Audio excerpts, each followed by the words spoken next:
Dwarkadhish temple की अद्भुत कहानी। भारत की पवित्र भूमि पर अनेक ऐसे तीर्थ स्थल हैं जहां आस्था और इतिहास एक साथ जीवित दिखाई देते हैं। उन्हीं पवित्र धामों में से एक है गुजरात के समुद्र तट पर स्थित द्वारकाधीश मंदिर। ये मंदिर केवल एक धार्मिक स्थल नहीं, बल्कि भगवान श्री कृष्ण की दिव्य लीला और प्राचीन भारतीय सभ्यता का जीवंत प्रमाण है। इसे 4 धामों में से एक माना जाता है और हर वर्ष लाखों श्रद्धालु यहाँ दर्शन के लिए आते हैं। पौराणिक कथाओं के अनुसार जब भगवान श्री कृष्ण ने मथुरा में कंस का वध किया, तब कंस के ससुर जरासंध ने बार बार मथुरा पर आक्रमण किया। अपने प्रजाजनों की रक्षा के लिए श्री कृष्ण ने समुद्र तट पर एक नई नगरी बसाने का निर्णय लिया। देवशिल्पी विश्वकर्मा ने समुद्र के बीच एक भव्य और स्वर्णिम नगरी का निर्माण किया, जिसे द्वारका कहा गया। यही नगरी आगे चलकर भगवान श्री कृष्ण का निवास स्थान बनी। कहा जाता है कि ये नगरी इतनी सुंदर और भव्य थी कि इसे स्वर्ण नगरी कहा जाता था। ऊंचे ऊंचे महल, चौड़ी सड़कें, सुंदर उद्यान और विशाल द्वार इस नगरी की शोभा बढ़ाते थे।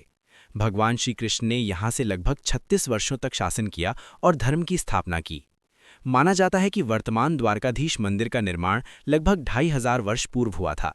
कुछ मान्यताओं के अनुसार इस मंदिर का निर्माण श्री कृष्ण के पौत्र वज्रनाभ ने करवाया था।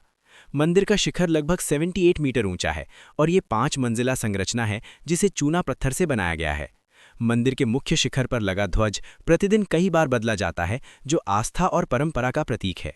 मंदिर को जगत मंदिर भी कहा जाता है। इसमें 72 स्तंभ हैं जो इसकी भव्यता को दर्शाते हैं। मंदिर के गर्भगृह में भगवान श्री कृष्ण की 4 भुजाओं वाली काले पत्थर की मूर्ति स्थापित है, जिसमें वे शंख, चक्र, गदा और पद्म धारण किए हुए हैं। महाभारत और पुराणों के अनुसार श्री कृष्ण के पृथ्वी से प्रस्थान के बाद द्वारका नगरी समुद्र में समा गई। कहा जाता है कि समुद्र ने पूरी नगरी को अपने भीतर समा लिया, जिससे वे जलमग्न हो गई। आधुनिक पुरातत्वविदों ने भी समुद्र के भीतर प्राचीन अवशेष खोजे हैं, जिससे ये कथा और भी रहस्यमयी बन जाती है। ये घटना दर्शाती है कि समय के साथ सब कुछ नश्वर है, लेकिन आस्था और धर्म अमर रहते हैं। आज का द्वारकाधीश मंदिर उसी प्राचीन नगरी की स्मृति में खड़ा है। द्वारकाधीश मंदिर को भारत के 4 प्रमुख धामों में से एक माना जाता है।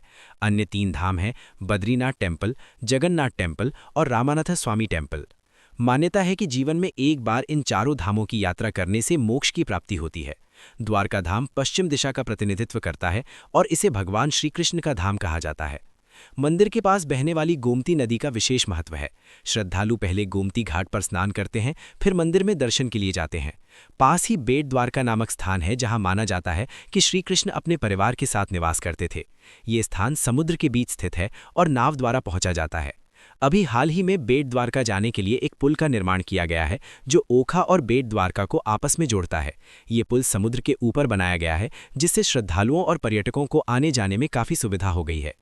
द्वारकाधीश मंदिर में प्रतिदिन कई बार आरती होती है। सुबह मंगला आरती से लेकर रात की शयन आरती तक भक्तों की भीड़ लगी रहती है। जन्माष्टमी का पर्व यहाँ अत्यंत धूमधाम से मनाया जाता है। उस दिन मंदिर को फूलों और रोशनी से सजाया जाता है और आधी रात को भगवान श्री कृष्ण के जन्म का उत्सव मनाया जाता है। मंदिर की ध्वजा चढ़ाने की परंपरा भी विशेष है। श्रद्धालु अपनी मनोकामना पूर्ण होने पर ध्वजा अर्पित करते हैं।